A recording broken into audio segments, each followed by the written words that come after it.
Quand j'étais petit, je n'ai jamais oublié ce que disait mon grand-père quand j'étais petit. C'était en 64, 65, je devrais avoir 7 ans. Un jour, il m'a dit « Tu as de la chance, tu auras une meilleure vie que nous ».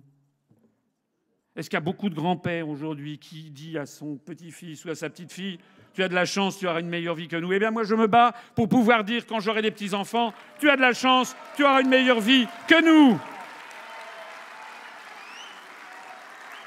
Alors, il faut savoir que pour avoir cette convergence, la Commission européenne, en vertu de l'article 121, chaque année, nous pond son rapport sur les grandes orientations de politique économique. Ça veut dire que pour 2017, le rapport est déjà sorti, le 18 mai 2016. Ça veut dire qu'on sait déjà ce qu'il va falloir faire au second semestre 2017.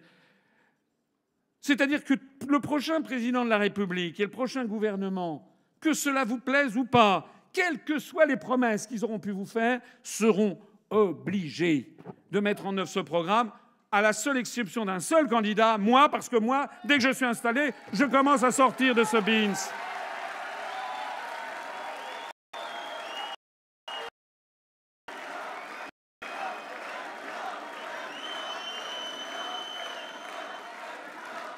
Pour 2017, par exemple, Bruxelles réclame d'augmenter la TVA et de baisser l'impôt sur les grandes sociétés. C'est d'ailleurs M. Fillon l'a dit dans son programme. Il faut reconnaître à M. Fillon d'avoir au moins le mérite de dire ce qu'il va faire.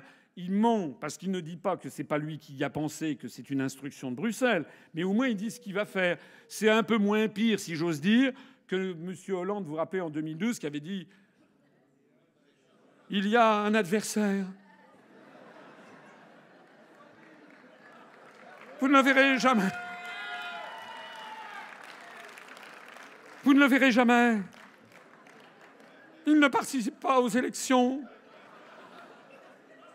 Et pourtant, il dirige. Cet adversaire, mon adversaire, c'est le monde de la finance. » Et après, il nous a fourgué Macron, venant de chez Rothschild. Parce que les propositions, enfin les instructions, les recommandations, mais c'est des recommandations moyennant finance, hein. Là aussi, il a fallu que je contredise Patrick Cohen, qui me disait que c'était des recommandations. En réalité, ce sont des obligations de faire moyennant finance. Eh bien, il faudra donc que quel que soit le président à part moi, en particulier Mme Le Pen, qui ne propose pas du tout ce que je propose, elle propose d'entrer en renégociation à la Saint-Glinglin pour récupérer 4 morceaux de souveraineté. Moi, je n'ai pas compris ce qu'elle propose. Je sais simplement qu'il y a un proverbe turc qui dit « on n'est pas un peu enceinte ». Voilà. Donc, on est un pays souverain ou on n'est pas souverain. C'est comme une femme, elle est enceinte ou elle ne l'est pas. Voilà. Donc, on n'est pas un peu enceinte, on n'est pas un peu souverain. Donc Mme Le Pen, elle propose de récupérer des éléments de souveraineté. On n'a pas bien compris, c'est extrêmement vague.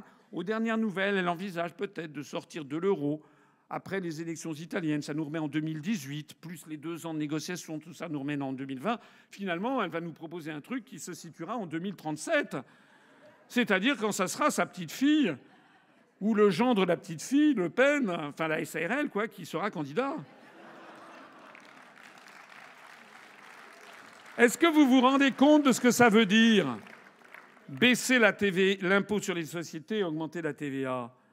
Ça veut dire qu'une personne âgée, Mme Georgette Dupont, qui habite à La Ciotat, qui a une petite retraite, ou M. Pascal Durand, qui a une petite retraite et qui habite à Saint-Nazaire, quand il va aller faire ses courses tous les jours, il va payer 2-3 euros de plus parce qu'on aura augmenté la TVA. Or, quand on a une toute petite retraite, eh bien, 2-3 euros par jour, ça fait 90 euros au bout du mois. Ça, c'est dans un cas. On va augmenter la TVA. Et puis, à l'autre bout, on va baisser l'impôt sur les grandes sociétés. Par exemple, sur Vinci. Vinci à qui a été vendue la gestion des autoroutes pour 17 milliards d'euros. Ça a été vendu, je crois, jusqu'en 2040. Ça a été vendu en 2005. Dès 2017, ils ont déjà fait 17 milliards d'euros de profit. C'est-à-dire que d'ores et déjà maintenant, à partir de maintenant jusqu'en 2040, tout ce qu'ils vont gagner, c'est du profit par rapport à ce qu'on aurait gagné, nous, si on avait gardé ça en main française. Eh bien, il faut savoir, je le disais tout à l'heure, que si on baisse l'impôt sur les grandes sociétés, ça veut dire que le profit que Vinci fait sur la gestion des autoroutes, il va être moins taxé. Et donc que les actionnaires vont pouvoir siphonner une partie supplémentaire du profit. Ça veut dire qu'en bout de course, on va donner plus d'argent aux actionnaires de Vinci, par exemple. Et ça veut dire, comme vous le savez, je vous l'ai dit, que l'émir du Qatar possède 4,9% de Vinci. Ça veut dire, au bout du compte, qu'on aura 10, 20 millions ou 30 millions d'euros de dividendes servis chaque année en plus à ce monsieur très nécessiteux qui est son Altesse le cheikh Al Thani, émir du Qatar. Ça veut dire que la logique de tout ça, vous l'avez comprise, c'est que chaque mois, Mme Georgette Dupont, qui vit à La Ciotat, sur sa petite retraite, elle va peut-être être obligée de payer 80 € de TVA supplémentaire au bout d'un mois. Et au bout de la chaîne de l'autre côté, l'émir du Qatar se ramassera 10 ou 20, 30 millions d'euros supplémentaires de dividendes. Est-ce que vous trouvez ça normal ? C'est pourtant le programme de M. Fillon et de M. Macron. Et c'est aussi, quoi qu'il en dise, le programme que seront obligés d'appliquer M. Hamon, M. Mélenchon, Mme Le Pen, etc., c'est-à-dire les gens qui ne veulent pas sortir de l'Union européenne. Ne vous faites pas avoir par un Tsipras français. Mme Le Pen ou M. Mélenchon s'apprêtent à être les Tsipras français, si vous leur faites confiance.